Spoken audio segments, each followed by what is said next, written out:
अपने चंचल मन को एवं चंचल उपयोग को स्थिर करने के लिए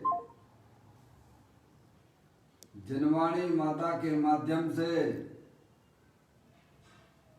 अपनी वर्तमान ज्ञान की पर्याय में सम्यक भेद ज्ञान उत्पन्न करते हुए शरीर और शरीर से भिन्न जितने भी चेतन अचेतन पदार्थ हैं उनका मुझ भगवान आत्मा से किसी भी प्रकार का कोई संबंध नहीं है। इस प्रकार सम्यक भेद ज्ञान पूर्वक शरीर आदि पर पदार्थों का लक्ष्य छोड़ के अंदर जो अखंड ज्ञान ज्योति स्वरूप भगवान आत्मा है उसमें ही वर्तमान पर्याय का संबंध जोड़ते हुए मेरा ये भगवान आत्मा सदा काल शरीर आदि पर पदार्थों से भिन्न प्रकट अखंड ज्ञान ज्योति स्वरूप है। ऐसा अपने आप को जानो और ऐसा ही अनुभव करो कि वर्तमान में ही मेरा ये भगवान आत्मा सदा काल शरीर आदि पर पदार्थों से भिन्न प्रकट अखंड ज्ञान ज्योति स्वरूप है।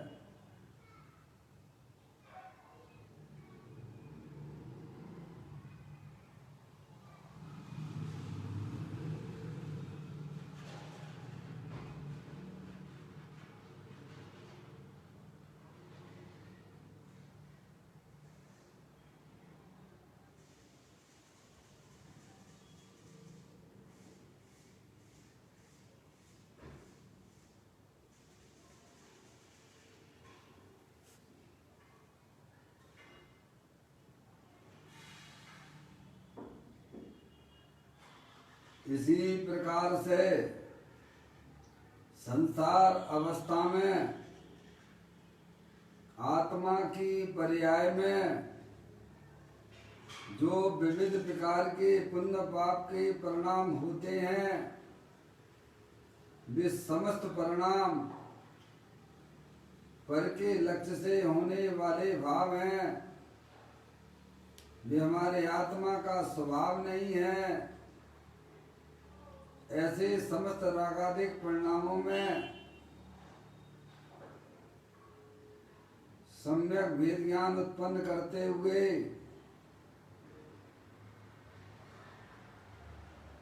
अंदर जो अतीन्द्रिय महापदार्थ जो चैतन्य वस्तु है शरीर रागादिक से भिन्न है। ऐसे ज्ञायक प्रभु परमात्मा में अपनापन स्थापित करते हुए मेरा ये भगवान आत्मा सदा काल शरीर रागादिक से भिन्न प्रकट अखंड ज्ञान ज्योति स्वरूप है और वह भगवान आत्मा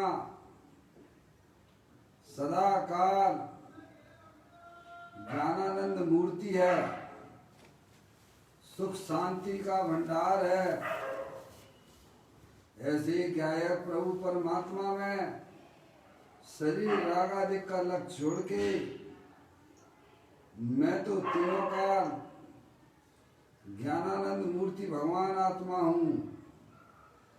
ऐसा अपने आप को जानो और ऐसा ही अनुभव करो कि मैं वर्तमान में ही शरीर रागादिक से भिन्न पूर्ण निराकुलता स्वरूप भगवान आत्मा हूँ।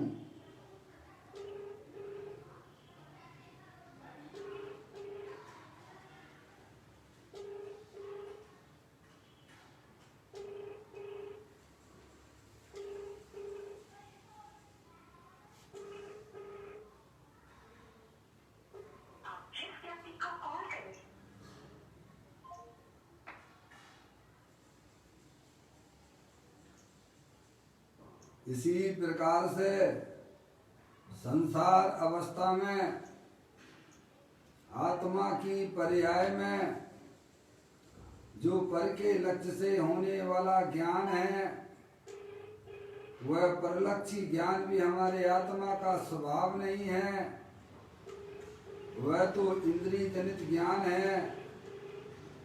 ऐसे समस्त परलक्षी ज्ञान में भी सम्यक भेद ज्ञान उत्पन्न करते हुए कि मेरा ये भगवान आत्मा सदाकाल परलक्षी ज्ञान की पर्याय से भी भिन्न एकमात्र अखंड ज्ञान ज्योति स्वरूप है,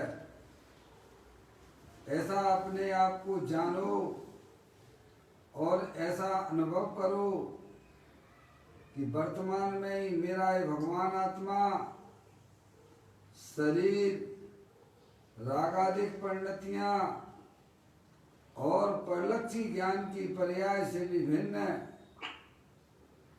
एकमात्र अखंड ज्ञान ज्योति स्वरूप है, ऐसा अपने आप को जानो और ऐसा ही अनुभव करो कि मैं वर्तमान में ही अतीन्द्रिय महापदार्थ हूँ।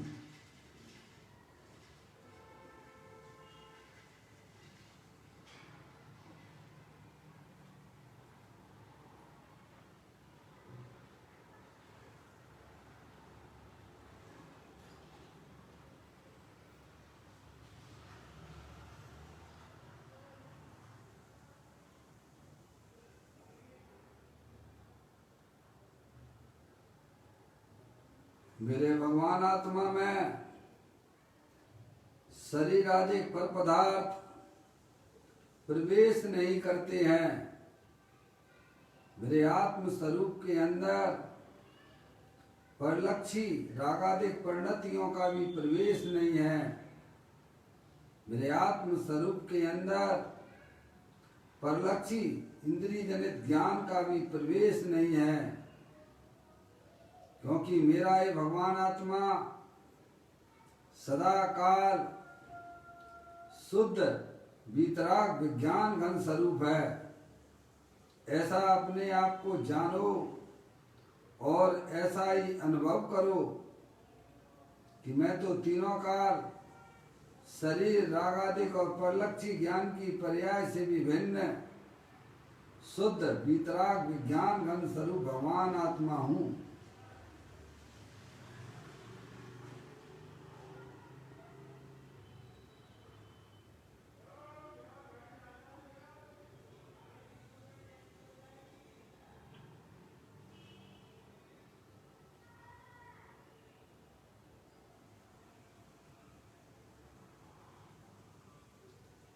द्रव्य कर्म भाव कर्म नौ कर्म रहित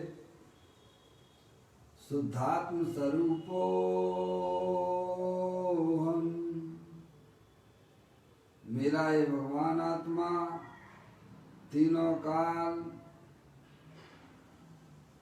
ज्ञानावरण आदि 8 कर्म, शरीर आदि 9 कर्म, मोराग देश भाव कर्म, इन तीनों कर्मों से रहित मैं तो परम पवित्र शुद्धात्मा हूँ, ऐसा अपने आप को जानो और ऐसा ही अनुभव करो कि मैं वर्तमान में ही एकमात्र परम पवित्र शुद्धात्मा ही हूँ।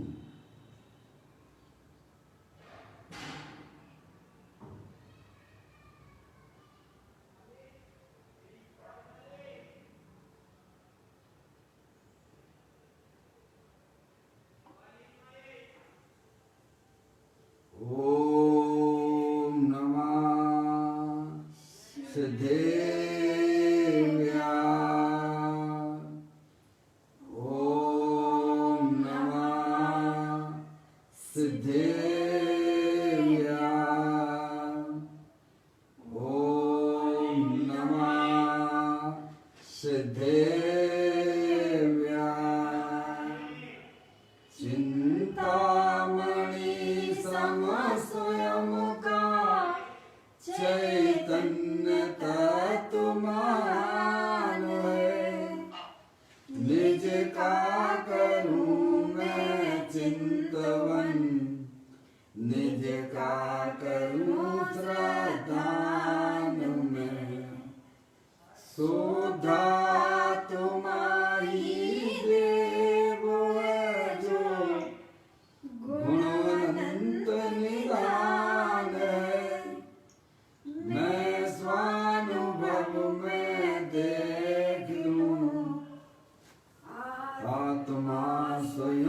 भगवान है, मैं स्वानुभव में देख लूं, आत्मा स्वयं भगवान है। द्रव दृष्टि जनेश्वर और पर्याय दृष्टि बृहस्पति की चर्चा महान ग्रंथ के माध्यम से हम और आप यहाँ इसका स्वाध्याय कर रहे हैं। पुस्तक को निकाल लीजिएगा, पेज नंबर 192 पर यह चर्चा है।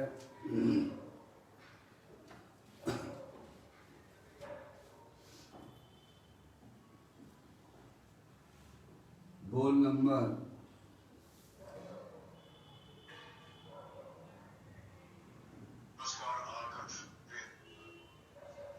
840 है। मैं पढ़ता हूँ। जैसे दर्पण के योग से दूरिष्ट, ऐसे चंद्र सूर्य भी निकट भासते हैं, दिखते हैं। उसी प्रकार हे प्रभु, रत्नात्रय रूपी दर्पण में आप काल से दूर होने पर भी निकट भासते हैं, दिखाई देते हैं। सिद्ध कहीं नीचे नहीं उतरते, परंतु साधक जीव कहता है कि हे सिद्ध भगवान, आप कहीं नीचे नहीं आते। इसीलिए मैं ज्ञान दर्पण में एकाग्र होकर आपको अपने ज्ञान दर्पण में नीचे उतारता हूँ। देखिएगा, बहुत ही सुंदर जैन दर्शन है। अनादिकाल हो गया, हमने कभी अपने आत्मा के स्वरूप को नहीं जाना है। इसीलिए हमारी पर्याय में निरंतर संकल्प विकल्प दुख रूप से चल रहे हैं। और जब तक हमारी आत्मा की पर्याय में इस संकल्प विकल्पों का तांता पर्याय में रहता है, तब तक हमारे जन्म मरण का अभाव नहीं हो सकता है।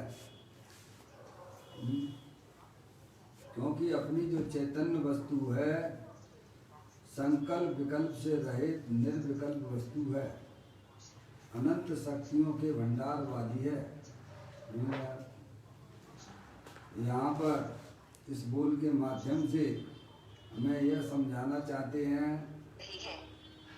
कि जैसे दर्पण के योग से दूरिष्ट, ऐसे चंद्र सूर्य भी निकट भासते हैं, दिखते हैं। सुनिए आप, उसी प्रकार हे प्रभु,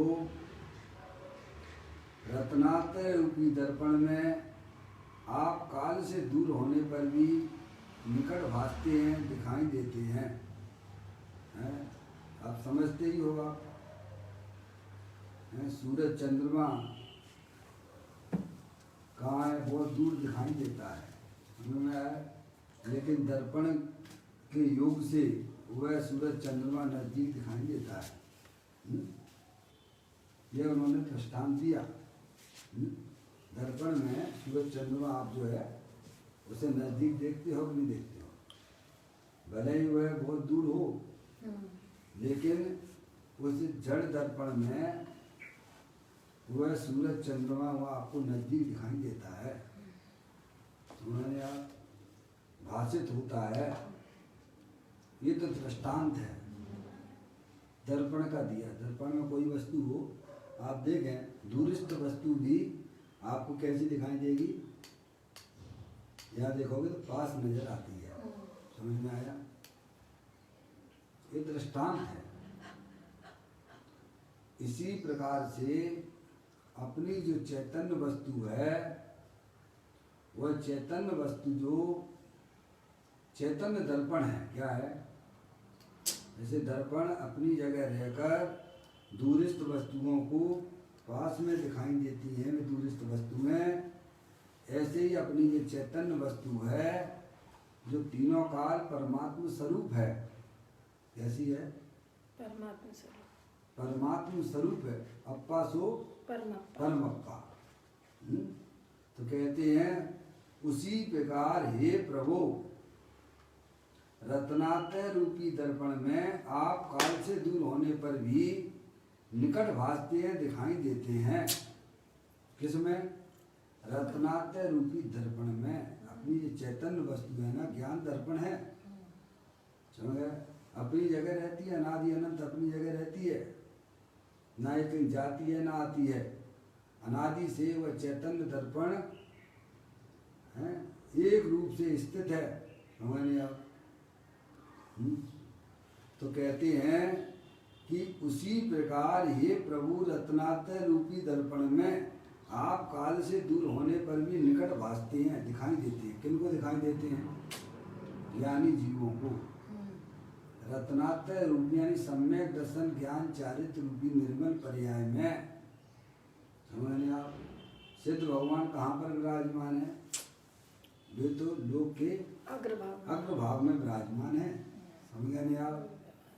लेकिन जिनको अपने स्वभाव का ज्ञान श्रद्धान हुआ है, जिनकी पर्याय निरंतर अपने गायक प्रभु परमात्मा में रमण करती है, उन्हें वे सिद्ध भगवान यहाँ पास में नजर आते हैं, नजदीक में नजर आते हैं। ज्ञान दर्पण में देखिएगा आप, समझ गए नहीं आप? उन्हें वह भगवान जो है तो कहाँ पर, कितने राजू पर हैं, समझिए आप, कितनी दूरी पर हैं, कितने दूरिस्त हैं। लोक के अग्रभाग में विराजमान है, लेकिन ज्ञानी जीव की पर्याय अपने गायक प्रभु परमात्मा का आश्रय लिए हुए है। उस पर्याय में सिद्ध भगवान, यहाँ उन्हें सिद्ध भगवान का भय नहीं लगता क्या? जो आत्मा का अनुभव करते हैं, भाई साहब आपको सिद्ध भगवान का अगर दर्शन करना हो तो सबसे पहले अपने आत्मा के स्वरूप को पहचानिए, क्योंकि वह चैतन्य वस्तु जो है सिद्ध जैसी ही है। आत्मा में और सिद्ध भगवान में कोई अंतर नहीं है। जो निबोध में सोई मुझ में सोई मोक्ष मजाल, अंतर भेद कछु नाई है, भेद नहीं संसार। समझ गए आप? कभी भी अनंत काल हो गया, कभी हमने अपने आत्मा के स्वरूप को न जाना। समझ में आया? इसीलिए हमें भगवान के दर्शन भी नहीं होते हैं। क्या यह योगेंद्र महाराज योग सार ग्रंथ के अंदर परमात्मा प्रकाश जी में लिखते हैं कि अनादि काल से इस जीव ने दो काम नहीं किए। एक, ना तो अरिहंत परमात्मा के दर्शन किए और ना ही इसने अपनी आत्मा की अनुभूति की है। समझ गए नहीं आप? कब से है हमारा? अनादि से। कितना काल हो गया? अनंत काल हो गया। आपने भगवान के दर्शन नहीं किए तो कहते नहीं किए। आप कहोगे अभी तो मैं मंदिर में से दर्शन करके आ रहा हूँ, साक्षात भगवान बैठे हुए, मैं तो उनके दर्शन कर रहा हूँ, तो कहते तुमने नहीं कर रहा तुम दर्शन। क्यों? क्योंकि तुम अपने आत्मा को नहीं जानते हो। समझ में आया?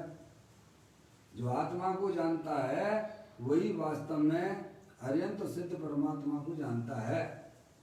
समझ नहीं आप? जो अपनी आत्मा को नहीं जानता है उसे भगवान के दर्शन नहीं होते हैं, क्योंकि प्रत्येक आत्मा का स्वरूप सिद्ध परमात्मा जैसा है। कैसा है? सिद्ध परमात्मा जैसा है। जैसे सिद्ध भगवान को द्रव कर्म भाव कर्म नौ कर्म से रहित हैं सिद्ध परमात्मा, ऐसे ही प्रत्येक जीव, संसारी जीव भी द्रव कर्म भाव कर्म नौ कर्म से रहित अनंत शक्तियों के भंडार वाला है। समझ गए आप? तो कहते हैं जैसे दर्पण के योग से दूरिस्त ऐसे चंद्र सूर्य भी निकट भासते दिखते हैं, उसी प्रकार प्रभु, इसी प्रकार हे प्रभु रत्नात्रय रूपी दर्पण में आप काल से दूर होने पर भी, कितने दूर हैं बताइए आप? दूर होने पर भी निकट भासते हैं। किनको? किनको? ज्ञानियों को। किनको? रत्नात्रय रूपी दर्पण में अपना भगवान आत्मा रत्नात्रय का पिटारा है। समझ में आया? जिसमें से सम्यक दर्शन ज्ञान चारित्र रूपी रतन समझ में भरे पड़े हुए हैं, आपको जितने चाहिए उतने ले लीजिए आप। समझ में आप? समुद्र के अंदर जिस प्रकार से भाई साहब बताते बहुत बहुमूल्य चीजें पड़ी हुई हैं, पर किन्हें प्राप्त होती हैं? जो समुद्र के गहरे नीचे तल में हैं भाई उतरता साहब, है। पड़ी तो है पर प्राप्त किसको होंगी? जो तल में उतरता है। जो पानी से ही घबराता हो, क्या हुआ है? बहुमूल्य चीजों को प्राप्त कर सकता है क्या? नहीं। तुम्हें कभी प्राप्त नहीं कर सकता है। पानी में आपको उतरना भी पड़ेगा, और पानी में उतरना ही नहीं है, नीचे भी आपको जाना पड़ेगा। ऐसे ही अपना भगवान आत्मा रत्नात्रय का पिटारा है। सम्य दर्शन ज्ञान चारित्र रूपी रतन उसके अंदर पड़े हुए हैं, पर किनको मिलेंगे? जो आत्मा की चर्चा करने से परहेज करता हो उसे मिलेगा क्या? जो आत्मा के स्वरूप को नहीं समझना चाहता है उसे मिलेगा क्या? नहीं। समझने आप? भले ही आप कितना भी धर्म के नाम पर बैरमुखी होकर, समझे आप, भगवान की पूजा भक्ति अनुव्रत महाव्रत के परिणाम भी हों, लेकिन अपने आत्मा के बारे में हमें कोई जानकारी नहीं है, तो भाई साहब आप मनुष्य पर्याय में आए और आकर चले गए। जो इस मार्ग से दूर है, जो निरंतर पाप के परिणामों में जिनके परिणाम निरंतर लिप्त रहते हैं, उनकी बात तो छोड़ दीजिएगा, लेकिन धर्म के नाम पर भी जो ये चाहते हैं कि भगवान हमारा कल्याण कर देंगे, उन जीवों का भी कल्याण होने वाला नहीं है। भगवान ने जो मार्ग बताया है उस मार्ग को हमें समझना पड़ेगा। समझ में आया? और समझना ही नहीं पड़ेगा, उसको अंदर गहराई में उतरना भी पड़ेगा, विचारना पड़ेगा, समझ में आ गई भाई साहब? आपको अपनी ज्ञान की पर्याय में निर्णय भी करना पड़ेगा। तो उन्हें ये रत्नात्रय रूपी रत्नों की प्राप्ति होती है। तो कहते हैं रत्नात्रय रूपी दर्पण में आप काल से दूर होने पर भी निकट भासते दिखाई देते हैं। किनको? ज्ञानियों को। क्योंकि ज्ञानियों की पर्याय जो है अपने त्रिकालिक ध्रुव भगवान आत्मा का आश्रय लिए हुए है। समझ नहीं आप? जिनकी पर्याय में मलिनता चल रही है, जिन्हें पुण्य पाप की रुचि है, उन्हें वो भगवान सिद्ध परमात्मा में नजर नहीं आएंगे भाई साहब। समझ नहीं आप? पहले हमें यह निर्णय करना चाहिए कि मेरी जो चैतन्य वस्तु है वह कैसी है।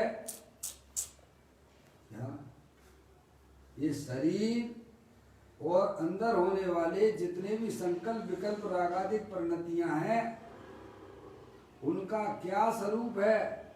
क्या वे स्थायी हैं? क्या अंदर जो चैतन्य वस्तु है स्थायी वस्तु है? कौन सी स्थायी वस्तु है भाई साहब? इतना तो आप ज्ञान कर सकते हो ना।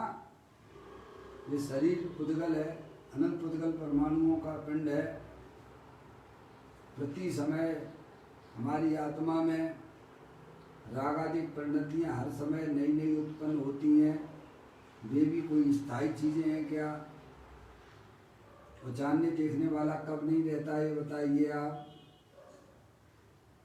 कौन सी स्थिति में, कौन सी पर्याय में वह जानने देखने वाला नहीं रहता है? समझना? वो परमानेंट वस्तु है। तो ज्ञानी कहते हैं पहले ऐसा निर्णय करो कि शरीर रागादिक तो क्षणभंगुर तत्व है, और ये जानने देखने वाला पदार्थ है, वही वास्तविक आत्मा है, और वही मैं हूं। क्या भाई साहब? परिचय के बिना प्रीति नहीं होती है, और प्रीति के बिना समर्पण नहीं होगा भाई साहब। समर्पण के बिना चीज हाथ में नहीं आएगी। बता कैसे आ जाएगी?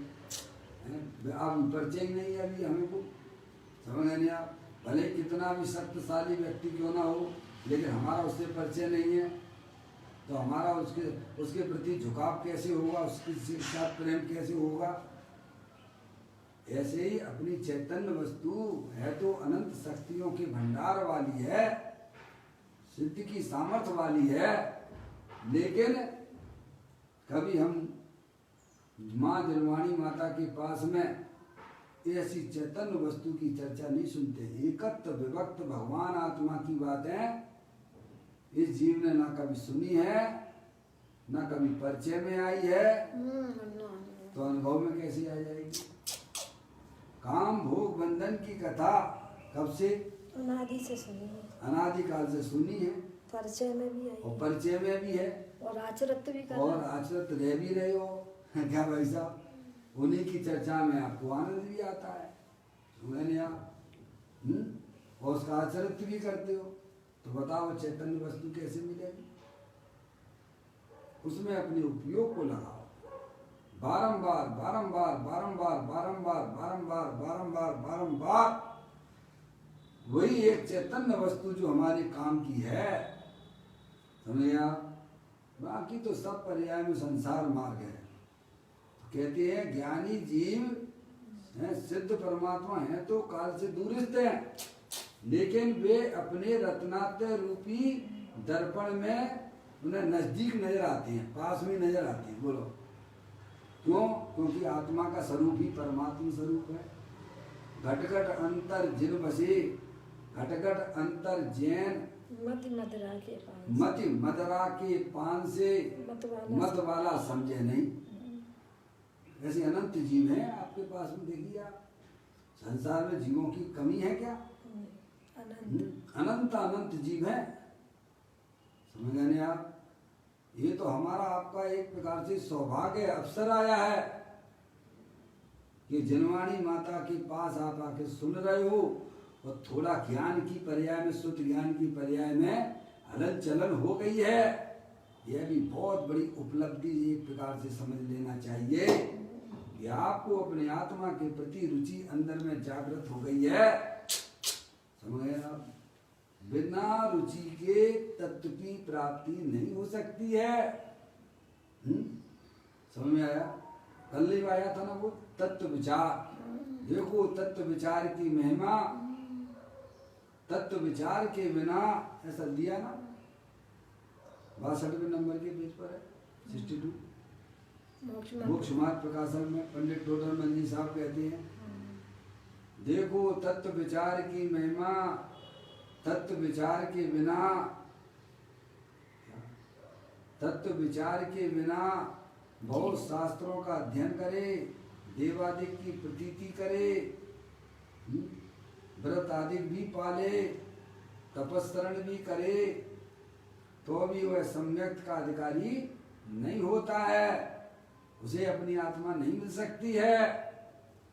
और तत्व विचार वाला इन सब के बिना भी, क्या कह दिया भाई साहब, देखा तत्व विचार की कितना कितना मतलब, तत्व विचार वाला इन चारों के बिना भी सम्यक का अधिकारी हो जाता है, यानी अपनी आत्मा की प्राप्ति कर लेता है। विचार शक्ति को बहुत ही कैसा में महत्व देते हैं, समझ गए आप। तत्व विचार, हाँ तभी तो संगी पंचेंद्रिय पर्याय में भाई साहब आत्मा की समय दर्शन की प्राप्ति होती है। आप ये मत समझिए आपने बहुत बड़ी उपलब्धि है आपके पास में, संगी पंचेंद्रिय बना है, लेकिन तत्व को सुनिए आप। जब तक आप सुनोगे नहीं तब तक आपकी ज्ञान की पर्याय में भाई साहब निर्णय नहीं होगा।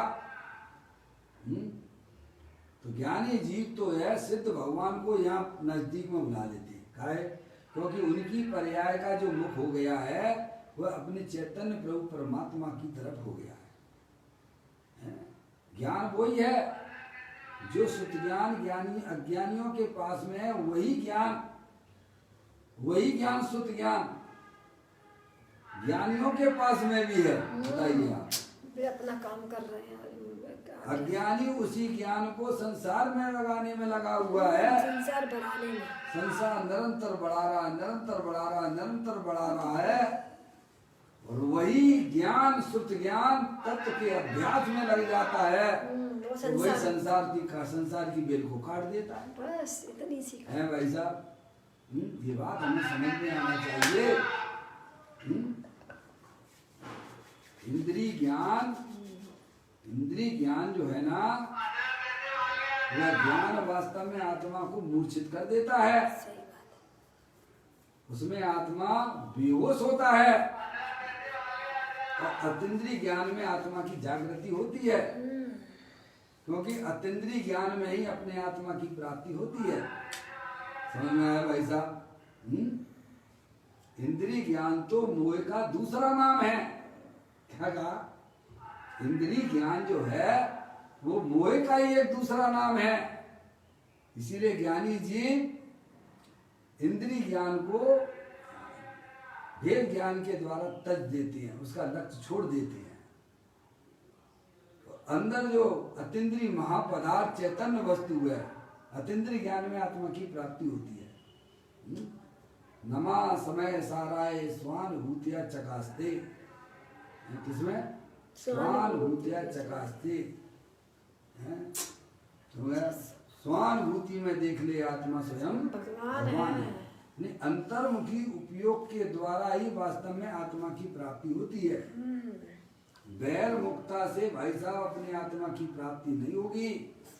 और जब तक पर्याय को अपना आत्मा प्राप्त नहीं होगा, तब तक नियम से समझ लेना चाहिए कि पर्याय में भी दुख है और उसका जन्म मरण निरंतर चालू है। क्या आगे बात समझ भाई? तो कहते हैं कि प्रभु रत्नात्य रूपी दर्पण में आप काल से दूर होने पर भी निकट भासते हैं, दिखाई देते हैं। ज्ञानियों को ऐसा लगता ही नहीं है। क्या भाई? तो दे देवल में विराजमान भगवान आत्मा बैठा हुआ, भगवान ने दिए कहा है, तुम उसको पहचानिए, उसको जानिएगा। क्या? और उसको जानने पर वैसे तो भगवान के दर्शन हो जाते हैं। इनके दर्शन होते हैं, हो गया ना सिद्ध भगवान के दर्शन। उन्हें कहाँ लगता है? उन्हें भगवान का विरह थोड़ा लगता है ज्ञानियों को, क्योंकि उनकी पर्याय में सम्यक भेद ज्ञान जागृत है। समझ नहीं आप? धन वे नहीं है जिन्हें देव शास्त्र गुरु मिले हैं। धन वे हैं जिन्हें देव शास्त्र गुरु की भी अंदर अपेक्षा नहीं होती है, क्योंकि भगवान आत्मा स्वयं देव शास्त्र गुरु स्वरूप वाला है। समझ नहीं आप? कहते हैं रत्नात्य रूपी दर्पण में आप काल से दूर होने पर भी निकट भासते हैं, दिखाई देते हैं। किन्हीं को? ज्ञानी जीवों को। अज्ञानियों को, अज्ञानी तो मंदिर में भगवान देखा था। कहाँ देखता है भगवान? चलो साहब सम्य शिखर जी पे भगवान है, मंदिर में भगवान है, सब अपने अपने मत वाले सब अपने अपने तरीके से भगवान को अपनी अपनी आस्था के अनुसार देखते रहते हैं बाहर में। पर ज्ञानी कहता है मेरा धनी नहीं दूर देशांतर मोई में मोय सीधे। तो रत्नात्य रूपी दर्पण में ज्ञानी भगवान को दूर नहीं देखता है, नजदीक देखता है। क्या? उसे नजदीक दिखाई देते हैं भाई। समझ गया? ऐसी पर्याय का स्वरूप हो जाता है। शुद्ध ज्ञान में इतनी ताकत है कि भगवान को यहीं पर बुला लेता है। हालांकि भगवान आते नहीं है, जो नीचे लिखा हुआ देखिए आप, आगे दिया उन्होंने इसी बात को। कहते हैं सिद्ध कहीं नीचे नहीं आते उतरते। सिद्ध भगवान यानी कितने सिद्ध भगवान है? अनंत सिद्ध परमात्मा है, जो निरंतर अतीन्द्रिय आनंद की पर्याय में झूल रहे हैं भगवान। समझ लिया? सिद्ध कहीं नीचे नहीं उतरते, परंतु साधक जीव कहता है। कौन? साधक, जो अपनी आत्मा जो अपनी आत्मा को साधता है उसे कहते हैं साधक। वह कहता है जो अपनी आत्मा को साधना नहीं जानता वो सब विराधक हैं। समझ लेना चाहिए। भले हम कितने भगवान की पूजा करते हो, भक्ति करते हो, अनुव्रत लिए हो, प्रतिमा लिए हुए हो, समझने आप? साधक उसे कहते हैं जो अपनी आत्मा को साधे। उसे साधक कहते हैं, जो अपनी आत्मा को जानता ही नहीं, आत्मा का परिचय ही नहीं है, हैं? निरंतर पर द्रव्यों को साधने में लगा हुआ है, शरीर को साधने में लगा हुआ है। किसको साधने में लगेगा? शरीर से भिन्न जितने भी चेतन अचेतन पदार्थों को साधने में लगा, वो साधक नहीं, वो तो विराधक है। ज्ञान की पर्याय जो अपने चैतन्य स्वरूपी भगवान आत्मा को साधती, उसे साधक कहते हैं। तो कहते हैं, परंतु साधक जीव कहता है, जो अपनी आत्मा की साधना करने वाला जीव, वह कहता है कि हे सिद्ध भगवान, आप कहीं नीचे नहीं आते। समझे?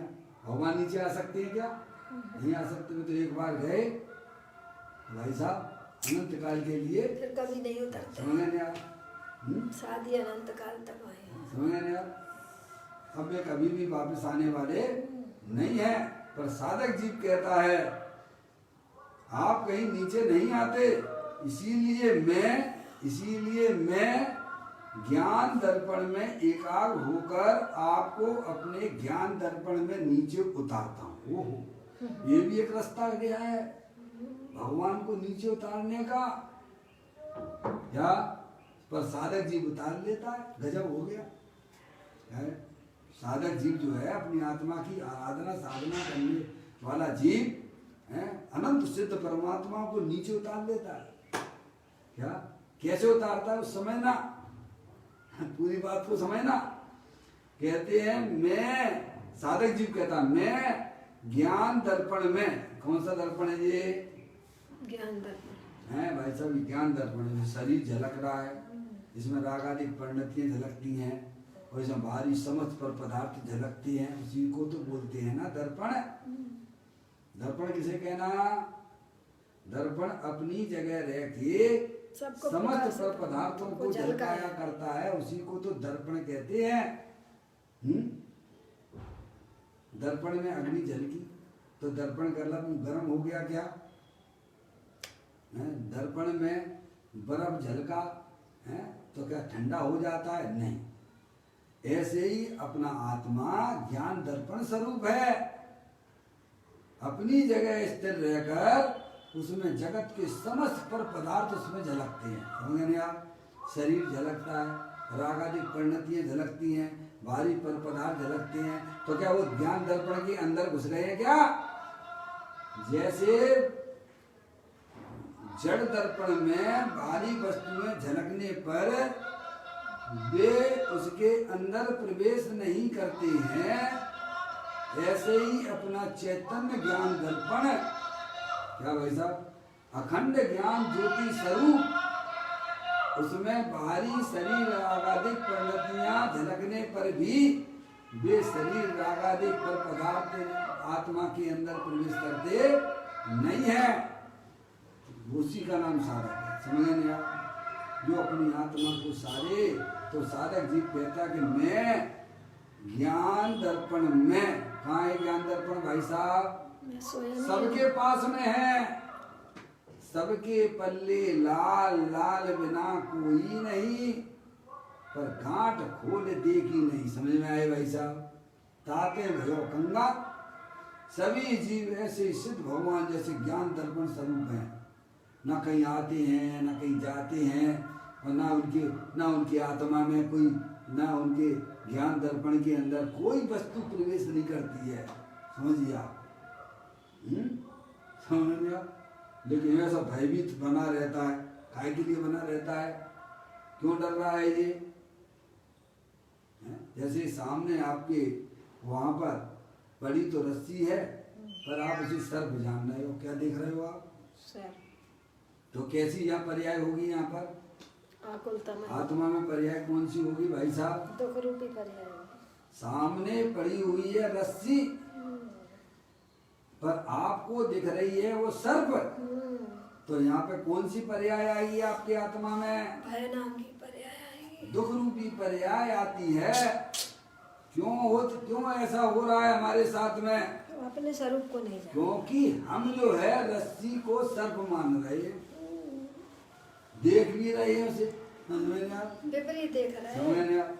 तो अगर सच्चा ज्ञान हो जाए तो उसको तो वही बात कि है। भाई साहब वह तो रस्सी है, सर्प नहीं है। तो यहाँ पे कौन सी पर्याय होगी? निराकुलता की होगी कि आकुलता वाली होगी? निराकुलता वाली होगी। ऐसे ही समस्त अज्ञानी जीवों को यह ज्ञान हो जाए कि मैं तो चेतनेश्वर भगवान आत्मा हूँ, ज्ञान दर्पण की तरह हूँ। जैसे जड़ दर्पण में बाहरी वस्तुएं झलकने पर भी वे भाई साहब जड़ दर्पण के अंदर प्रवेश नहीं करती हैं। और ऐसे ही मैं चेतनेश्वर भगवान आत्मा हूँ, अनंत शक्तियों के भंडार वाला हूँ। मेरे चैतन्य दर्पण में बाहरी कोई वस्तुएं प्रवेश नहीं करती हैं। ये रागादिक परिणतियां भी मेरे ध्यायक प्रभु परमात्मा में प्रवेश नहीं करती हैं। समझ में आप? जिसमें पर्याय का भी प्रवेश नहीं है। यही तो आचार्य कुंद देव ने 6वें नंबर की गाथा में कहा, समय सारजी में प्रमत्त अप्रमत्त नहीं, मैं तो एक एक भाव हूँ, हूँ, ज्ञान दर्पण हूँ मैं। समझ में आया? ऐसा भी अपने आप को देखते हैं, मानते भी हैं और अनुभव भी करते हैं। और अज्ञानी जीवों को इस चेतन दर्पण की खबर नहीं है। समझ गए नहीं आप? तो कहते हैं इसीलिए मैं यानी साधक जीव। मैं का मतलब साधक जीव जो जो अपनी आत्मा की साधना आराधना करने वाला, जिसकी पर्याय में आत्मा का ज्ञान हुआ है, जो अपने आप को आत्मा जानता है, जिसकी पर्याय निरंतर है भाई साहब भूमि का अनुसार अपने आत्मा में रमण करती है, उसी का नाम साधक है। तो कहता मैं ज्ञान दर्पण में एकाग्र होकर, कैसे एकाग्र, किसमें एकाग्र होकर? अपने ज्ञान आत्मा में एकाग्र होकर। अज्ञानी जीव अपने ज्ञान को कहाँ लगा रही है? बाहर में, पर में, संयोगों में। सोचिएगा, है अज्ञानी जीव वही ज्ञान को, जिस ज्ञान को ज्ञानी अपने ज्ञान दर्पण में लीन करता है, समझिए। और अज्ञानी जीव के पास में भी वही ज्ञान है, लेकिन पंचेंद्रिय के विषयों में लगा रहा है। काय में लगा रहा है? समझ नहीं आप? ज्ञानी यहाँ कहते हैं मैं ज्ञान दर्पण में एकाग्र होकर, यानी समझ परद्रव प्रभाव का जहाँ आश्रय पर्याय छोड़ चुकी है। शुद्ध ज्ञान की पर्याय जो है ना भैया, वो समझ परद्रव प्रभाव का आश्रय छोड़कर, पर्याय का भी आश्रय छोड़कर अंदर चेतनेश्वर भगवान आत्मा में एकाग्र होती है। समझ में आया? कहते हैं इसीलिए मैं ज्ञान दर्पण में एकाग्र होकर आपको अपने ज्ञान दर्पण में नीचे उतारता हूँ। कहाँ उतारता हूँ? ज्ञान दर्पण में नीचे उतारता हूँ। समझ लिया है? ये तो भावना है ज्ञानियों उसकी। को भावना नहीं है भाई। नहीं, यानी भावना ऐसी है कि वो सिद्ध भगवान आते नहीं है। उस साधक अरे उस रूप अनुभव करता है। हाँ। ज्ञानी को ऐसा लगता ही नहीं है कि सिद्ध भगवान भगवान का विरह नहीं होता ज्ञानियों को, क्योंकि वे स्वयं में भी अपने आप को भगवान रूप से देख रहा है। समझ रहे आप? ज्ञान की पर्याय का जुड़ान किससे हुआ? शुद्ध ज्ञान की पर्याय किसमें जुड़ी हुई है? देखो मैं आपको बताऊं, चित्र के माध्यम से देखिएगा। ये 9 क्रम है, शरीर है, ये द्रव क्रम है ब्लैक कलर का है, ये 8 ज्ञान वर्णादि 8 क्रम शरीर अनादिकाल से आत्मा के साथ संयोग है इसका। और ये ब्लू कलर का मोर आग इसके पढ़ना, समझ गया? और अंदर ये शुद्धात्मा है जो सिद्धि की सामर्थ्य वाला है। कैसा है? सही। और ये जो दिख रहा है जो आपको व्हाइट कलर का, ये जो व्हाइट किरणें जो दिख रही हैं, ये शुद्ध ज्ञान की पर्याय है। और ये आय काय में से रही है कि क्या? नहीं है? देखिएगा आप देखिएगा कहाँ इसमें कहाँ दिक्कत आती है। जैन दर्शन इतना बिल्कुल भी कठिन नहीं है, सबसे पर सरल। हमने क्रिया कांड में जैन दर्शन को देखा, ये हमारी भूल है। सही बात है। अब देखिएगा इस शुद्ध ज्ञान की पर्याय किधर जा रही है? अनादिकाल से बहिर्मुखी हो रही है, शरीर को अपना माने बैठी हुई है, अंदर रागादिक पंडितियों की रुचि अंदर पड़ी हुई है, इसीलिए उसे कुछ समझ में नहीं आता है शुद्ध ज्ञान की पर्याय को। जहाँ तत्व ज्ञान अंदर में प्रवेश करता है, सच्चा ज्ञान जहाँ होता है, वहाँ इस शुद्ध ज्ञान की पर्याय द्रव्य कर्म, भाव कर्म, 9 कर्म को जीतती हुई तो शुद्धात्मा का अवलंबन ले लेती है। समझ नहीं आप? बस ये समझ लेना चाहिए, यही है, क्योंकि प्रत्येक आत्मा स्वभाव से ही परमात्म स्वरूप वाला है। समझ आप? इसलिए ज्ञानी कहते हैं कि भाई साहब मैं भगवान को अपनी पर्याय में अनंत सिद्ध भगवानों को यहाँ पर नीचे उतार लेता हूँ। समझ नहीं आप? ऐसी सुंदर व्यवस्था है। ज्ञान से ज्ञानों में ज्ञान ही हो, कल्पना का एकदम विलय हो, भ्रांति का नाश हो, शांति का वास हो, ब्रह्म प्यारे तेरी भक्ति में क्षण जाए सारे, मेरे शाश्वत शरण सत तारण तरण ब्रह्म प्यारे, तेरी भक्ति में क्षण जाए सारे। ज्ञानियों की भक्ति अंतर्मुखी के द्वारा होती है। अज्ञानी जीव बाहर में भगवान को देखता है, इसीलिए उसको परमार्थ भक्ति नहीं होती है। ज्ञानी अपनी आत्मा में भगवान को देखता है, इसीलिए वो सच्चा भक्त कहलाता है। समझ में आप? एक समय भी उसे भगवान का विरह नहीं होता है। समझ में आया? ऐसी भक्ति हमारे हृदय में जगे, हमारे शुद्ध ज्ञान की पर्याय में लगे, तो समझ लेना चाहिए भाई साहब, ये मनुष्य पर्याय का मिलना हमारे लिए बहुत ही कीमती हो जाता है। मनुष्य पर्याय मिली और अपने आत्मा को ना जाना तो भाई साहब ये मिली और ना मिली की बराबर हो जाती है।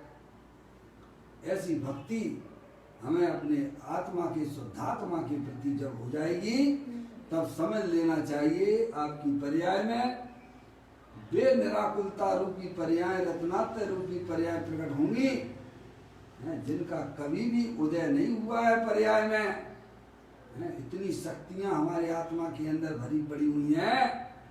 जीवत्व शक्ति, चित्त शक्ति, दर्शी शक्ति, ज्ञान शक्ति, सुख शक्ति, प्रभु शक्ति, विभु शक्ति, सर्वदर्शी शक्ति, सर्वगत शक्ति, प्रकाशक शक्ति है। समझने आप?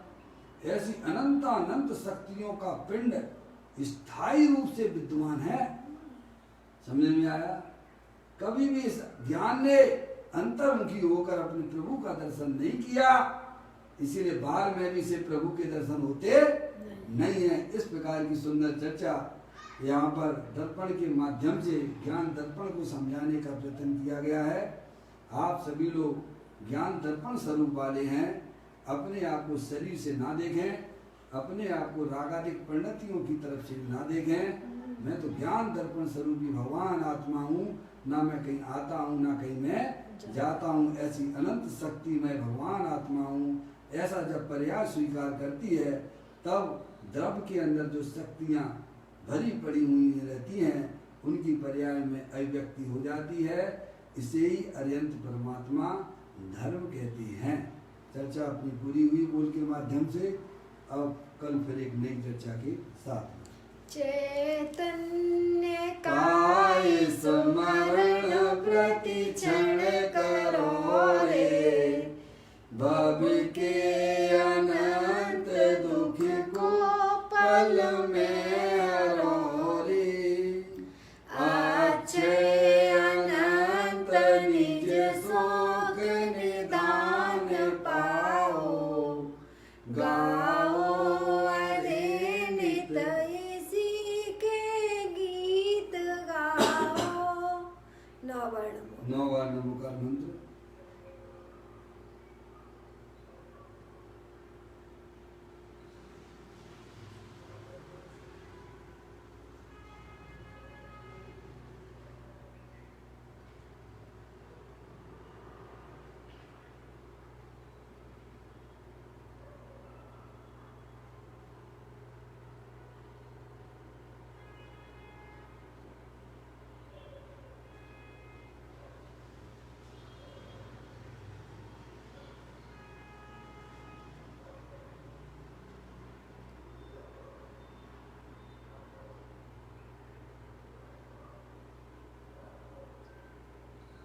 गुरुध्वत्सांग दिनवाणी माता की जय।